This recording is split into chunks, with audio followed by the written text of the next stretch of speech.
Hey everyone, forgive me if my appearance is slightly disheveled. I really didn't plan on getting on here today to really talk about anything or record any videos for that matter, because as you probably know, I'm knee-deep into editing my list for the top 10 films of 2024 right now, and that's my priority. But I mean, this is big, and I feel like I had to come on here and pay my respects to one of the all-time greatest actors in history, and that, of course, is Gene Hackman, who sadly and tragically passed away yesterday, they say, at his house with his wife, who was only 63 years old, and their dog.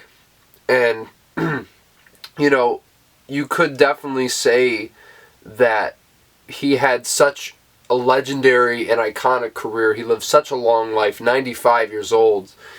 Pretty incredible, but it's just so tragic under the circumstances, which, are ever evolving. As the day goes along, we're finding out more and more about the situation, and it does not look good.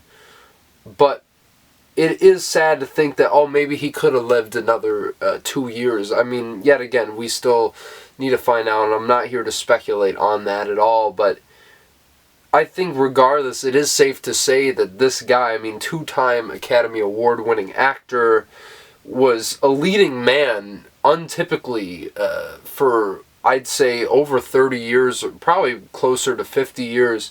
And the thing that's so amazing about him, that everyone has said, he was had such a universal presence. He was the everyman. And he wasn't really typically what you thought of as a leading man in that regard, but he was just such a captivating screen presence. He had such charisma and commanded and dominated the screen whenever he was in a film. I mean, whether it be The French Connection, Popeye Doyle, iconic character, iconic Friedkin movie, or Harry Call in The Conversation, which I think is one of the all-time greatest film performances. It still astounds me to this day that he was not nominated for that film, and maybe that's a topic we can get into in another video later this year.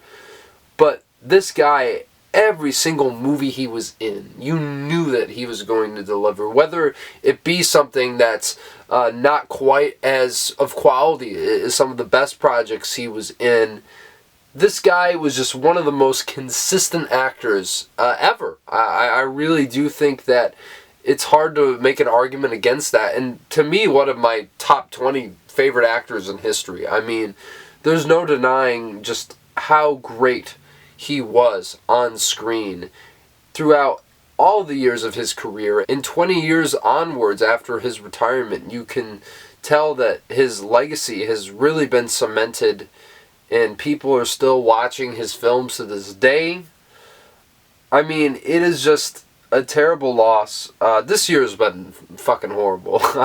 I'm sorry to be so blunt, but I mean, between Lynch and now him and everything else that's going on, I mean, yeah, this is a big one, guys, and I really felt like I needed to come on here and pay my respects to such an iconic talent whose work has inspired me throughout the years, and definitely has given me a lot of enjoyment, and quite frankly privilege to just be able to watch him and work so masterfully.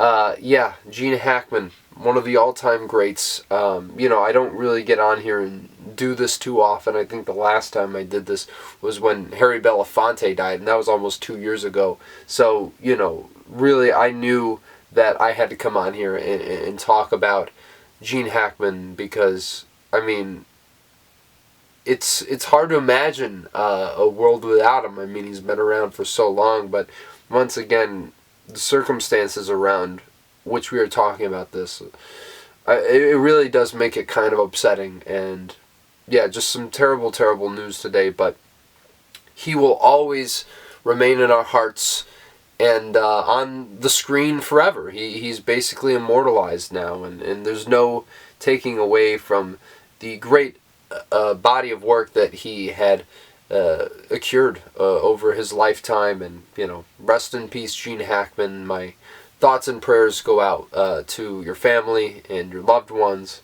And yeah, we'll always remember you. Thank you for everything.